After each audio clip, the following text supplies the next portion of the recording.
I moved into the old apartment because the rent was cheap and I needed a place close to campus. It smelled faintly of mildew and bleach, and the walls were thin, but it was quiet, or so I thought. The first night, I heard it.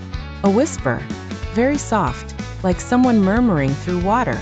It came from the bathroom drain. At first, I thought it was the plumbing. Old buildings always make weird noises. I ignored it, went to bed, and forgot. The second night, the whisper returned, clearer this time. Hello. I stood frozen, toothbrush in hand. It was unmistakable. A voice. From the drain. I peered into the sink. Darkness. Just an old pipe. Help me, it whispered again.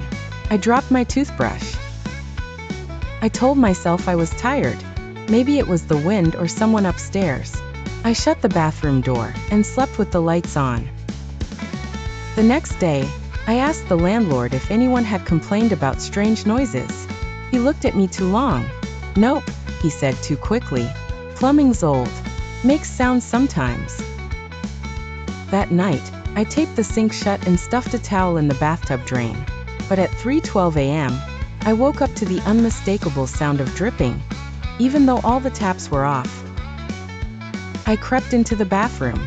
The towel had been pushed out, and written in the fog on the mirror, as if traced by a wet finger, were the words, "Please don't leave me here." I packed a bag. I wasn't staying another night, but as I turned to leave, I heard it, a scream. Not from outside, not from upstairs, from the drain. I couldn't move. It wasn't a scream of pain, it was rage, fury. Something had been calling out, and I hadn't listened. Then silence. I ran. I stayed at a friend's place that night, telling myself I was being dramatic. When I returned the next day to get the rest of my stuff, the apartment door was wide open. The sink was overflowing. Water had flooded the entire bathroom, but it wasn't clear. It was dark, thick, almost red. In the mirror, something was written again. Now you're mine. The lights flickered. Then I heard footsteps, wet, dragging footsteps behind me. I never made it to the door,